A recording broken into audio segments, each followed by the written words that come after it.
एक राजा और रानी रहते थे जिनकी 4 संतानें थी, 2 लड़के और 2 लड़की। समय के साथ उनकी चारों संतानें बड़ी हुई। लड़की का नाम पूर्णिमा था तथा दूसरी लड़की का नाम अमावस्या था। पूर्णिमा अपने नाम के अनुरूप ही गुणवान और घर के कामों में निपुण थी। वह घर का पूरा काम करती, भगवान की पूजा पाठ करती, गौ माता की सेवा करती। उसकी दूसरी बहन अमावस्या बहुत ही आलसी थी, ना ही घर का काम करती और ना ही भगवान का पूजा पाठ और गौ माता की सेवा करती।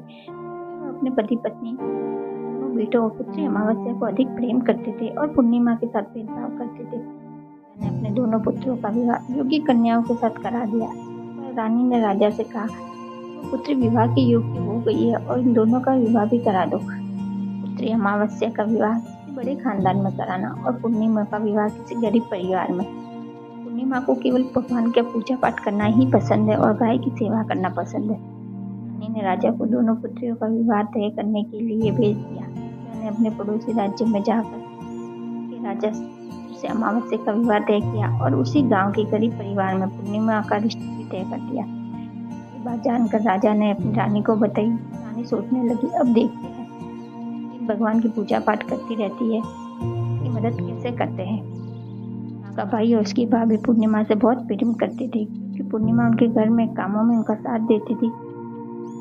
उनकी दूसरी बहन अमावस्या उन पर अपना रौब जमाती थी और घर में कोई काम नहीं करती थी। समय बीत जाने के बाद दोनों पुत्रियों का विवाह हो जाता है। रानी के बाद अपनी दोनों पुत्रियों को विदाई देते समय राजा रानी पुत्री अमावस्या को बहुत सारा धन और दौलत देकर विदा करते। पूर्णिमा को खाली हाथ अपने घर से विदा करते। इसके बाद दोनों बहनें अपने ससुराल चली जाती है। दिन बीत जाते हैं और एक दिन अमावस्या अपने घर पर शिव जी की कथा रखती है जिसमें वह सभी गांव वालों को निमंत्रण देती है, लेकिन अपनी बहन पूर्णिमा को नहीं बुलाती। कि सब औरतें अमावस्या के यहाँ जाती है। वह अपने घर के बाहर बैठकर ये सब देख रही होती है। गुजर रही औरतें पूर्णिमा को कहती है, बहन के यहाँ शिव जी की कथा रखी है, क्या तुम नहीं चलोगी। पूर्णिमा कहती है, मुझे तो बुलावा ही नहीं आया। औरतों ने पूर्णिमा से कहा, बुलावा नहीं आया तो क्या हुआ, भगवान शिव की कथा है, तुम भी चलो हमारे साथ। गांव की सभी औरतों के कहने पर पूर्णिमा उनके साथ भगवान शिव की कथा में अमावस्या के घर चली जाती है। अमावस्या की नजर पूर्णिमा पे पड़ती है तो वो कहती है, तुम यहाँ कैसे चली आई, मैंने तो तुम्हें नहीं बुलाया। कोई बात नहीं, अब आ गई हो तो दूर बैठी चुपचाप सब देखती रहना। कहते हुए अमावस्या में पूर्णिमा की गरीबी का मजाक उड़ाया। पूर्णिमा की आंखों में आंसू आ गए और रोते ही मन ही मन पूर्णिमा ने भगवान शिव से विनती की, भगवान पूजा पाठ करना गलत है, माता की सेवा करना गलत है, पर अपनी कृपा दृष्टि कब बनाएंगे। पूर्णिमा बार बार भगवान शिव से ये कहती रहती। इससे में शिव कथा पूरी हो जाती है। अमावस्या भगवान का प्रसाद बांटने लगती। वह सब लोगों को प्रसाद देती है लेकिन पूर्णिमा को नहीं देती। बिना प्रसाद के अपने घर लौट जाती है। रास्ते में वह यहाँ सोचते हुए चलती है कि यदि बच्चे उससे प्रसाद मांगेंगे तो उन्हें वो क्या जवाब देगी। मायके अपने भाई भौजाई के यहाँ जाएगी और वहाँ जाते वहाँ बच्चों के लिए कुछ लेके जाएगी। ये सब सोचते हुए अपने घर लौट जाएगी। वापस लौट आने पर अपने पति और बच्चों से कहा कि वह मायके जा रही है। पति ने कहा ठीक है। कुछ समय के बाद पूर्णिमा अपने मायके लिए रवाना हो गई।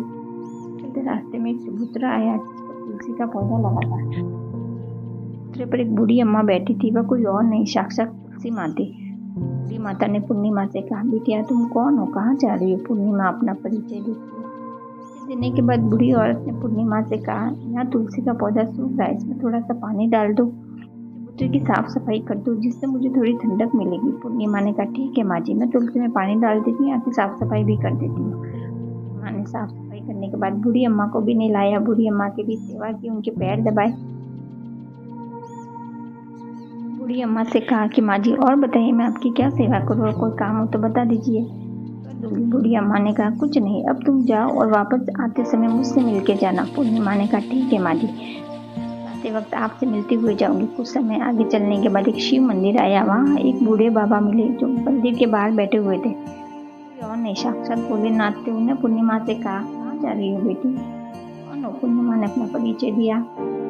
बाबा ने पूर्णिमा से कहा कि चबूतरे के उस मंदिर की सफाई कर दो। पूर्णिमा ने मंदिर और चबूतरे की साफ सफाई कर दी, पूजा पाठ भी। पूजा पाठ करने के बाद उन्होंने बूढ़े बाबा को भी नहला दिया। उनसे कहा बाबा और कोई काम हो तो बताइए। बूढ़े बाबा ने कहा नहीं बेटी, अब तुम जाओ, वापस आते वक्त मुझसे मिलते हुए जाना। पूर्णिमा ने कहा ठीक है बाबा, वापस आते वक्त आपसे मिलते हुए जाऊंगी। चलते चलते कुछ दूर चलने के बाद कोई काली माँ का मंदिर दिखा। वहाँ एक बूढ़ी अम्मा चबूतरे में बैठी थी। बूढ़ी अम्मा ने भी पूर्णिमा से कहा, बेटी तुम कौन हो, कहाँ जा रही हो? पूर्णिमा ने उस बूढ़ी औरत को भी अपना परिचय दिया। उसने पूर्णिमा से कहा, यहाँ पर सभी पूजा पाठ करने के लिए आते, लेकिन मंदिर की साफ सफाई कोई नहीं करता। तुम मंदिर और चबूतरे की साफ सफाई कर दो। पूर्णिमा ने कहा, ठीक है माता जी। मैंने मंदिर और चबूतरे की साफ सफाई की, पाठ किया, माता जी का श्रृंगार भी किया, उस बूढ़ी अम्मा को भी नहलाया और बूढ़ी अम्मा के पैर भी दबाए। ठीक है, सभी काम हो गया अम्मा जी, और कोई काम हो तो बताइए। बूढ़ी अम्मा कहती है कि नहीं बेटी, अब तुम जाओ, लेकिन वापस आते वक्त मुझसे मिलते हुए जाना। अम्मा कहती है ठीक है, चली जाती है। आगे चलते चलते एक नदी आती है, वहाँ पर एक बूढ़ी अम्मा बैठी रहती है और वहाँ कहती है कि तुम बेटी कौन हो, कहाँ जा रही हो? अम्मा उसे अपने परिचय देती है। बूढ़ी और अम्मा से कहती है कि मैं स्नान करने तो यहाँ सब आते हैं, लेकिन यहाँ की साफ सफाई कोई नहीं करता, इसलिए तुम इस किनारे पर साफ सफाई कर दो। अम्मा कहती है ठीक है माँ जी, बस साफ सफाई कर देती है और उस बूढ़ी अम्मा के पैर दबा देती है। कहती है काम हो गया। बूढ़ी औरत कहती है कुछ नहीं बेटा, अब तुम जाओ, लेकिन वापस आते वक्त मुझसे मिलते हुए जाना। मैं बैठकर नदी के दूसरे किनारे पहुंच जाती है और वहाँ अपने मायके घर पहुंच जाती है। वहाँ पर पूर्णिमा के भाई और भाभी उसे देखकर बहुत खुश होते हैं, माँ की बहुत खातिरदारी करते हैं और उससे बहुत सारी बातें करते हैं। बच्चे को भी लेके आते हैं। समय के बाद पूर्णिमा ने वापस अपने ससुराल जाने को कहा। उसकी भाभी ने उसके लिए एक साड़ी दी और खेलों के लिए खिलौने, कपड़े, खाने पीने की कुछ चीज़ें रख दी और कहा कि तुम बहुत दिनों के बाद आती हो। पूर्णिमा की भाभी ने थैला पूर्णिमा के हाथ में दिया और कहा जाओ और जल्दी वापस आना। बस पूर्णिमा वहाँ से अपने ससुराल के लिए रवाना हो गई। उसी की नदी के किनारे पहुंची और नाव में बैठकर दूसरे किनारे उतर गई। वहाँ पर उतरने के बाद उसे वो बूढ़ी अम्मा मिली, साक्षात गंगा मैया थी। उस बूढ़ी अम्मा ने पूर्णिमा को थैला दिया और कहा इसे अपने घर जाकर खोल। फिर पूर्णिमा वहां से रवाना हुई। आगे कुछ दूर चलने पर काली माँ का मंदिर आया। वह काली माँ बूढ़ी माँ के रूप में विराजमान थी। उसने कहा आ गई बेटी पूर्णिमा? पूर्णिमा ने कहा हाँ माँ जी, मैं तो आ गई। काली माँ ने उसे एक थैला दिया और कहा इसे घर जाकर खोलना। पूर्णिमा के पास 3 थैले हो गए थे। तीनों थैले लेकर पूर्णिमा आगे बढ़ी। कुछ दूर जाने पर शिव जी का मंदिर आया। बूढ़े बाबा के रूप में शिव जी स्वयं विराजमान थे। बूढ़े बाबा ने कहा पूर्णिमा वापस आ गई? पूर्णिमा ने कहा हाँ बाबा, मैं आ गई। पूर्णिमा को उन्होंने भी एक थैला दिया और कहा ये घर जाकर खोलना। पूर्णिमा के पास 4 थैले हो गए थे। अब पूर्णिमा 4 थैले पहले ले जाती। उसने एक साड़ी उन सभी थैलों का इकट्ठा बना लिया और सर पर रखकर वहां से रवाना हुई। कुछ दूर जाने के बाद उसे तुलसी माँ औरत के रूप में मिली। ये तुम आ गई। बूढ़ी माँ भी पूर्णिमा को एक थैला देती है और कहती है इसे तुम घर जाकर ही खोलना। वहां से रवाना हुई तो वापस अपने घर पहुंच गई। पूर्णिमा ने सबसे पहले थैलों को नीचे रखा और सबसे पहले अपने मायका का थैला खोला। बच्चों के लिए अच्छे अच्छे कपड़े, खाने पीने की चीजें थी और कुछ गहने भी थे। पूर्णिमा ने कपड़े अपने बच्चों को दिए और खाने पीने की चीजें भी बच्चों को दी। पाकर बच्चे बहुत खुश हुए। पूर्णिमा ने दूसरा थैला खोला जो गंगा मैया ने दिया था। उसमें ढेर सारे हीरे, जवाहरात, सोना, चांदी थे। उसके बाद वह पूर्णिमा ने तीसरा थैला खोला जो उसने काली माँ ने दिया था। बहुत सारा सोना, श्रृंगार का सामान भरा था। इसके बाद पूर्णिमा ने चौथा थैला खोला, शिव ने दिया था। इसमें बहुत सारी धन संपत्ति भरी हुई थी और बहुत सारी खुशियां भी भरी हुई थी। इसके बाद अब पूर्णिमा ने 5वां थैला खोला, तुलसी माँ ने दिया था। उसमें चावल, दाल और प्रकार की चीजों से भरा था। पूर्णिमा के घर में किसी की कमी नहीं थी। उसका घर धन धान्य से भरा हुआ परिपूर्ण था और उसका परिवार सुख व्यतीत करने लगे।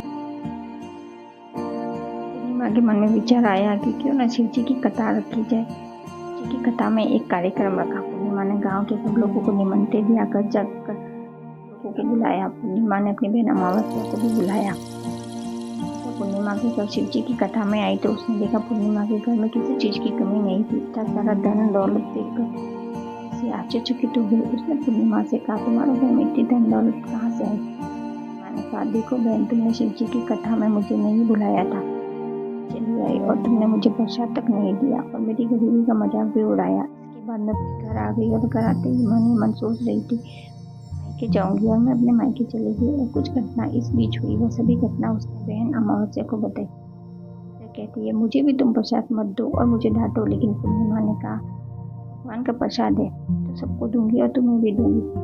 अमावस्या ने प्रसाद नहीं लिया और वह सीधे अपने घर चली गई। घर जाकर अपने बच्चों कहा मायके जाने के लिए तैयार हो गई और मायके के लिए निकल गई। उसी भी रास्ते चलते हुए तुलसी माँ मिली जो चबूतरे पर बूढ़ी माँ के रूप में बैठी थी। बूढ़ी माँ ने अमावस्या कहा, बेटी कौन हो तुम, कहाँ जा रही हो? अमावस्या का मतलब तो बूढ़ी माँ ने कहा, बेटी ये तुलसी का पौधा सूख रहा है, थोड़ा सा पानी डाल दो, इस चबूतरे की साफ सफाई कर दो। इस बार अमावस्या ने कहा, बूढ़िया दिखाई नहीं दे रहा, मैंने इतनी महंगी साड़ी पहनी, ये गंदी हो जाएगी। फिर वो आगे बढ़ गई, तो उसे भगवान शिव मिले जी, ऐसा ही कहा। इसके बाद आगे जाने पर उसे काली माँ मिली, उसने ऐसा ही बोला। वो नदी किनारे गई तो वहाँ उसे गंगा माँ मिली, उन्होंने अमावस्या ने गंगा माँ से भी ऐसा ही कहा। और इसके बाद अमावस्या नाव में बैठने लगी। नाव में फूलों की जगह कांटे भरे थे, उसके पैरों में चुभ रहे थे। किनारे पर उतर कर वहाँ अपने मायके चली गई। उसे उसकी भाइयों ने देखा तो मन मन कहने लगे, काम की न काज की, ढाई मना नाच की। उसे दिन अमावस्या सुबह उठी और अपने भाभीियों से कहा कि मैं अपने ससुराल जा रही हूँ। उन्होंने कहा, ठीक है जाओ। अमावस्या बोली, पूर्णिमा को तो तुमने थैला दिया था, मुझे कुछ नहीं दोगे? फिर भाभी ने कहा, तुम घर जाओ, थैला तुम्हारे घर पहुंच जाएगा। फिर अमावस्या वहां से निकल गई और नदी किनारे पर पहुंची। गंगा मैया बूढ़ी औरत का रूप धारण करके बैठी हुई थी। ने कहा, आ गई बेटी? तो उसने कहा, हाँ मैं आ गई। अमावस्या ने कहा, पूर्णिमा को एक थैला दिया था, मुझे नहीं दोगी? बूढ़ी माँ ने कहा, तुम घर जाओ, तुम्हारे घर आ पहुंच जाएगा। आगे जाने पर उसे काली मैया मिली। अमावस्या को यही कहा। इसके बाद भगवान शिव, उन्होंने भी उससे यही कहा। तुलसी माता मिली, उन्होंने भी इससे यही कहा कि घर जाने पे तुम्हें जाएगा। अमावस्या अपने घर पहुंच गई। आंगन में देखा तो वहाँ 5 थैले पड़े थे। अमावस्या ने मन ही मन सोचा, तो मेरे पास बहुत सारी धन दौलत आ जाएगी, जल्द से जल्द उनमें से सभी थैलों को खोला। किसी में मिट्टी थी, किसी में पत्थर, कंकड़, किसी में कोयला था, कुछ भी नहीं निकला। एक थैले में कुछ भी नहीं था। अमावस्या दौड़ती हुई पूर्णिमा की तरफ गई और कहती है, तो इतना सब कुछ मिला, मुझे तो कुछ नहीं मिला, आखिर क्यों? तो पूर्णिमा कहती है, जब मैं अपने मायके जाती हूँ तो अपने भाभीियों के साथ उनके साथ काम करवाती हूँ, मिलकर काम करती हूँ, लेकिन तुम ऐसा नहीं करती, उनकी इज्जत भी नहीं करती, इसलिए वह भला बुरा कहते हैं। तुमने गंगा मैया को ठुकरा दिया, काली माँ को ठुकरा दिया, भगवान शिव को ठुकरा दिया, उन्होंने भी तुम्हें कुछ नहीं दिया। अमावस्या कहती है कि बहन तुम मुझे माफ कर दो, मैंने तुम पर हमेशा अत्याचार किया है, कुछ नहीं मिला तो कोई बात नहीं, मैं भगवान शिव की भक्ति करूंगी, अब सब कुछ प्राप्त कर लूंगी, मुझे इन सब चीजें। इसके बाद अमावस्या अपने घर गई, भगवान की पूजा पाठ करने लगी। भगवान शिव से उसने माफी मांगी। वह भी गौ सेवा करती है, दूसरों की मदद करने लगी। आज का वीडियो अच्छा लगा हो तो प्लीज इसे करें और चैनल को सब्सक्राइब करें।